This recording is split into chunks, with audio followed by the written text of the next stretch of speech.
Hi guys, welcome back to another emotional episode of Pitch Intel broadcast. This is an emotional one for me because Arsenal did not just, concede shot on target. They conceded two goals. Two goals.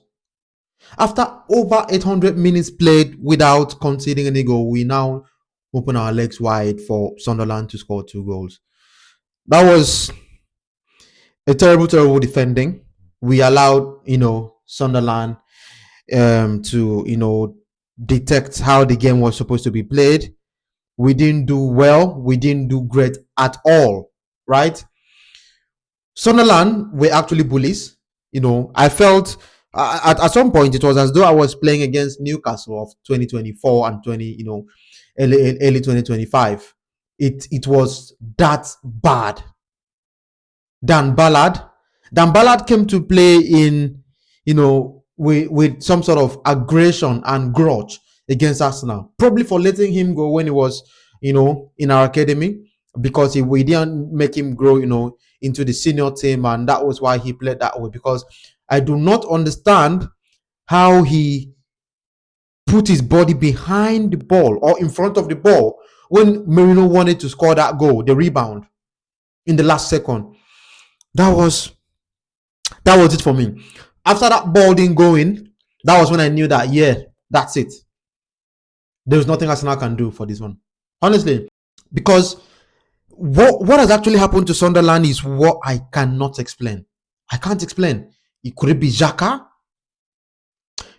From what I've seen, from my observation, I've seen that Xhaka has brought in that leadership into the team. He's giving commands to the keeper. He's telling the defenders, the strikers, and everybody where to be at every point in time. Xhaka, I think for me, Xhaka is the game changer. He wanted to go to Saudi or Qatar, one of those countries, and before I knew it, he's already here in England, and he has brought in what Sunderland didn't have before.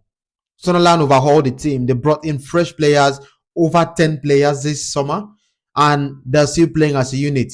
They're a well-drilled team. The team is balanced. They're so solid, compact. They knew what they wanted. Arsenal scored two goals, but because we scored the two goals because we are Arsenal, we are a great side. We know how to score goals. Okay, because that proves one thing, right? What I've learned from this game is that particular saying that defense wins you titles. Look at this game today. We scored goals. We scored two goals, which is enough to win the game. But because we let in two goals at the back, that's the reason why we lost 2 points today. Honestly, we let two goals in at the back. If for the Crystal Palace game and the Fulham game, we both won by 1 goal difference.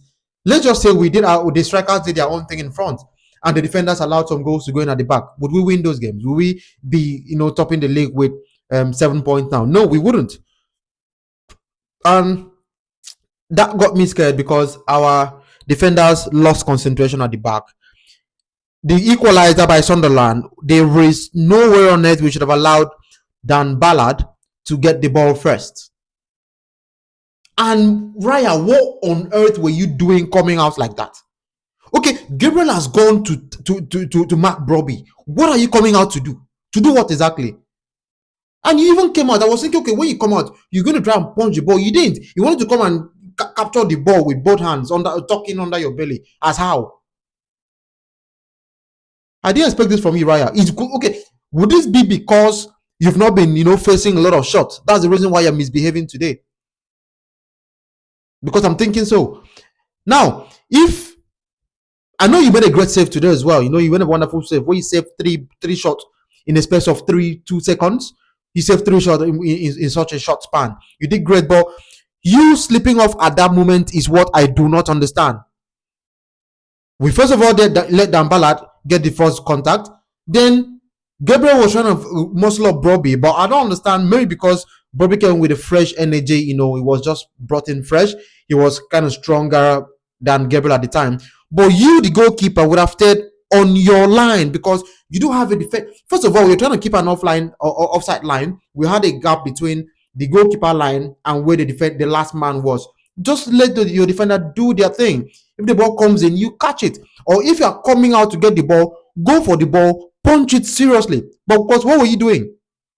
That was a terrible, terrible performance from me. And kudos to the fans at Sunderland. They were great. They actually kept the team going with their momentum, their chant, and everything. Though that didn't deter us now, but because Arsenal lost this game because we were not actually really great today. Saka wasn't great. Eze wasn't really great. I think the game was way too physical for them. Even though Saka scored, fine, he scored, but they were not great today. Honestly, let's just call a spade a spade. They weren't. 7 points lead is not enough for me. It's not enough because we know that Man City will most likely win Liverpool tomorrow. And once they win Liverpool tomorrow, Liverpool are out of the title race. And you know what Manchester City can do? They're actually a juggernaut. They can chase you to the last day. Okay, see, we topping Man City now by 7 points. If they win tomorrow, that'll be 4 points. Anything can happen. And Arsenal have got some terrible games coming up in the winter period. Yes, we've got some terrible games coming up shortly. Now, after the international break, Arsenal has Tottenham to play. After Tottenham, we'll play Chelsea. And mind you, we have Champions League in between where we're going to play Bayern Munich. That's for November. And when we start December, we have Brentford, we have Aston Villa, we have Wolves, we have Everton, we have Brighton, we have Aston Villa. So we have some chain games coming up, which is not ideal. We shouldn't be dropping 2 points now. Because if you had gone 9 points adrift, even if, say, Man City win tomorrow, they will reduce it to 6. 6 is still okay. It's still something you can understand.